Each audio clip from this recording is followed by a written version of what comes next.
Ramon da Silva Ramos ou simplesmente Ramon, nasceu em Sirinhaém, em Pernambuco em 12 de março de 1950, é um ex-futebolista brasileiro que atuava como atacante. É um dos maiores ídolos da história do Santa Cruz.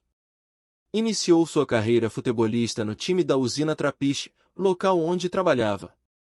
Quem treinava o time da Usina era Dário, um ex-jogador do América e Sport que posteriormente se tornaria técnico da base do Santa Cruz e que deu oportunidade de Ramon jogar no juvenil.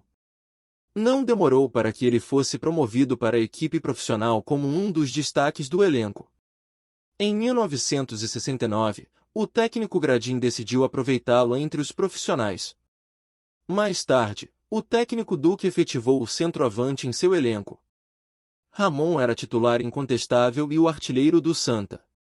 Ganhou notoriedade com o pentacampeonato pernambucano, 1969, 70, 71 e 72, 73, e principalmente pela sua atuação no Campeonato Brasileiro de 1973, quando foi o artilheiro da competição com 21 gols marcados.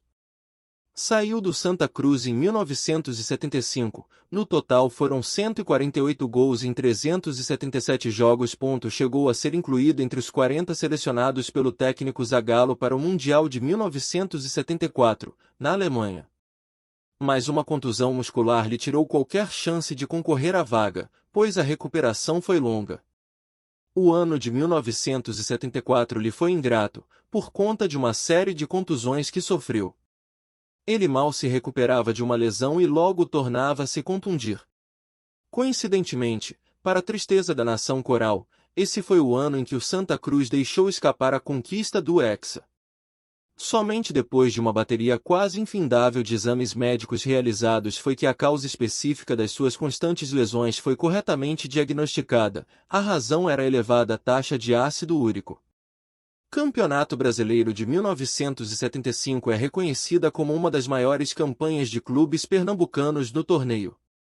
Para isso, a equipe contou com um time sólido, pentacampeão estadual na primeira metade daquela década, e que passou por gigantes para alcançar as semifinais.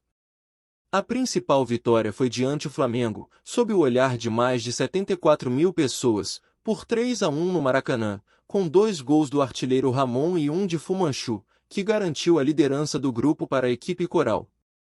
Como o primeiro colocado, o Santa teve a vantagem de disputar as semifinais em casa, mas perante a grandiosa equipe do Cruzeiro, no Arruda.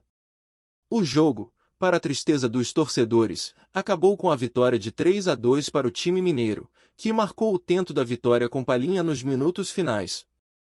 Mesmo com o 4º lugar no Brasileirão, a equipe pernambucana tem seu lugar na história, marcando uma era para os torcedores do Santa.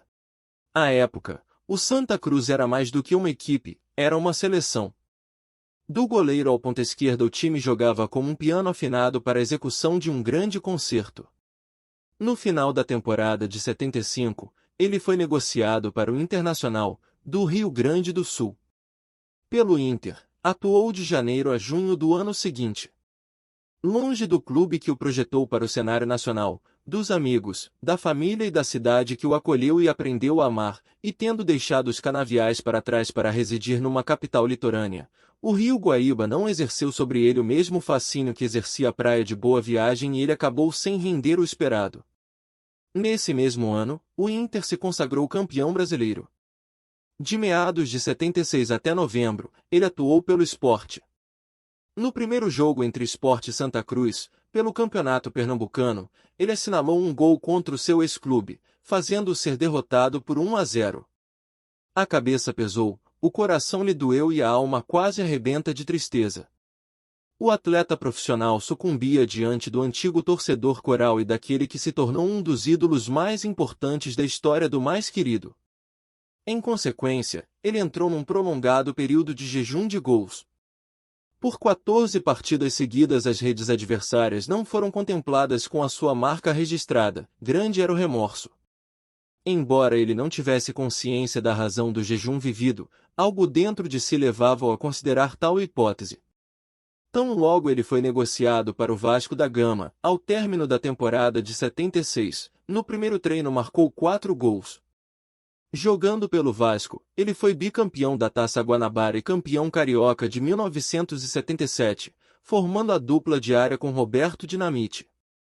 O seu coração voltou a sorrir e o brilho do seu olhar reacendeu. Em junho de 1979, ele passou a atuar pelo Goiás, onde jogou por 2 anos. Em 1981, atuou pelo Ceará, tendo sido bicampeão cearense. Em 1983, retornou ao Santa Cruz, o seu lar de origem, mas apenas disputou o primeiro turno do Campeonato Pernambucano daquele ano, ano da conquista do Tri-Supercampeonato, uma das mais memoráveis conquistas da história do clube. Ainda em 1983, foi emprestado para o São José dos Campos. No ano seguinte, voltou para o Santa Cruz e obteve o passe livre. Antes de encerrar a carreira, atuou ainda por 2 clubes. O Ferroviário, do Ceará, o ex-goleador do Santa Cruz e do Vasco teve uma boa passagem como jogador do Ferrão naquela oportunidade. Foram 27 jogos e 18 gols marcados com a camisa coral entre maio e dezembro de 1984. No ano seguinte de 1985, Ramon pendurou as chuteiras no Brasília e voltou ao Tubarão da Barra como auxiliar técnico de Caissara, posteriormente, de Erandi Pereira Montenegro. Como treinador, foi campeão cearense pelo Ferroviário em 1995, quando o clube conquistou o seu primeiro bicampeonato cearense da história. Trabalhou na Portuguesa Santista em 2003. Hoje, ele vive em Recife. Segundo um levantamento realizado pela revista Placar, ele marcou 531 gols ao longo de um pouco mais de uma década e meia como atleta profissional. Poucos jogadores no Brasil alcançaram essa marca, o que o coloca no panteão sagrado dos grandes artilheiros. Valeu, craque Ramon, a torcida coral te ama. E aí, galera do Só Pôster e Fotos de Times de Futebol? Gostaram da nossa história de hoje? Deixe seu like, curta e compartilhe as nossas histórias. Deixe seu comentário com dicas e sugestões de novas histórias e fatos marcantes do nosso futebol. E até a próxima!